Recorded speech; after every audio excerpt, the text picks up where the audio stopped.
got just over 5 minutes for some questions. So who wants to start? Tim Sutherland, Control Point Consulting. Technical question for Tim and a commercial question for Dominic. Tim, just because I'm curious, what's the operating pressure at consumer? What's the pressure of gas conventionally, up to today, natural gas versus hydrogen? A question for Dominic. How is the term of amortization for district heating as a topic, has that changed in recent years? I'll answer the first question. The pressure in the network, if we convert over to hydrogen, is not really going to be any different. The distribution network that we're working on, as far as doing our H21 test, is up to 7 bar. So we're not doing transmission at the moment, but the pressure that goes into people's houses will be the same. I think hydrogen doesn't have as much energy as natural gas, so the flow of hydrogen into people's houses will be much higher. The flow down the gas pipes will be much higher, and that is a thing that we need to take cognizance of. We need to think about what that's going to mean to our network. So yeah, we do have challenges, but the customer, as I sort of tried to allude earlier, is not really going to notice any difference. There's going to be a simple conversion of people's appliances, hopefully, and after that, people aren't going to be disturbed too much. And the analogy that I try and sort of explain to everybody that might make it a bit simpler to understand is like digital TV. Like there was going to be a changeover from analog TV to digital, and everybody was given lots of notice. People tended to go out and buy new televisions over time, as people will buy new appliances over time that are hydrogen ready. And then there was a small switchover and a small conversion, but it was very, very undisruptive to people. And so they didn't really know. And then they came down, they turn on the cooker or they turn on the boiler and they get heat. And to them, they don't really know any difference. And that is what we're trying to aim for. We might not be 100% successful in doing it, but that's the aim. Thank you. Your point about amortization, is that the length of time that you're talking about there? On return, I want to understand how has the market changed in any way? I suppose the significant change in the market is that, as some of you perhaps are aware, that there is significant amounts of government support available, which is through the Heat Networks Investment Programme, 320 million. Funding of up to £5 million per project, or 13% of capital costs. That obviously is having a significant impact on the overall economics of projects. That is intended to be a time-limited solution. The thinking being that the market will progressively improve productivity, costs will come down as the scale develops, and therefore the capital will come down per customer, and we'll be looking at more economic schemes. So we have essentially a sustainable market for district heating from the mid-20s onwards is the current thing. Okay, thank you. Any more questions, please? Several questions.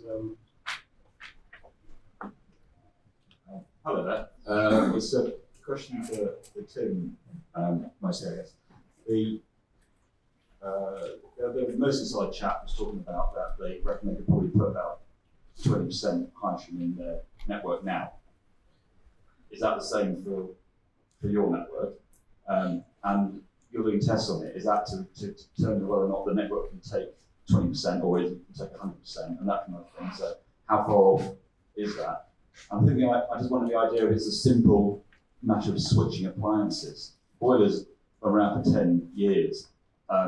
I don't think you can get hydrogen-ready appliances yet, so surely they have to be developed first.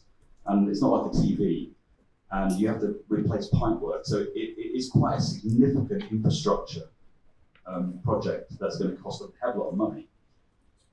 It's just I think just be careful, I suppose, and try and work out how easy it might seem. I don't think it is going to be that easy, and it will lock us into fossil fuels potentially going forward. And I'm wondering if peak oil's been forgotten about.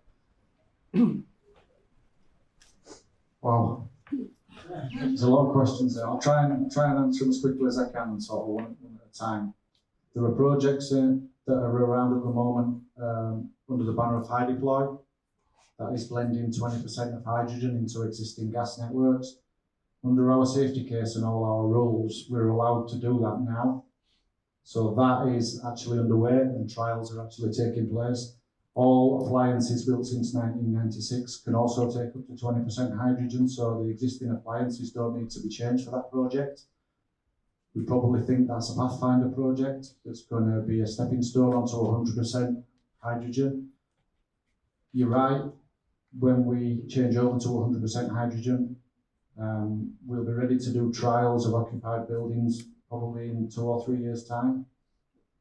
The point I was trying to make about the digital TV is, over time, we probably aren't going to get to a conversion of the network till the late 2020s, which could be anything up to 10 years' time. Hydrogen-ready appliances will be ready next year. We were talking to Buster Bosch and Baxi last week. They've got appliances that are ready to be sold. We just need to get the market ready and the government to get behind it. People will buy those appliances, they run on natural gas, then you do a simple conversion. So you do have to change burners, you do have to change parts, but you don't have to completely redesign everything and change all the pipework in people's houses. As simple as it can be, but it's still very much like the conversion that we had many years ago from town's gas to natural gas, where people came and changed all the burners on people's appliances. So we're trying to make it as simple as possible, but it's not as simple as just flicking a switch. We're just trying to make it as simple as we can. And I'm not sure about the oil question at the end. I mean, I think I would agree with the panelists, and the Navigant report says there are lots and lots of different types of energy decarbonisation initiatives that we need to do. Everything plays a part. It's a whole systems thing. It's not just one thing. I think everyone's coming to realise that it is everything together. And in different parts of the country, there'll be regionalisation. So there might be hydrogen more predominantly in one part of the country and electrification in others, or even the geothermal, which I didn't know about till just now. And I think that's really interesting, actually. So there'll be different sources of decarbonisation. I hope that's answered most of your questions. Okay, and thanks very much. Well, some great questions and great answers. And unfortunately, we don't have any more time for further questions. But just one final round of applause for our speakers.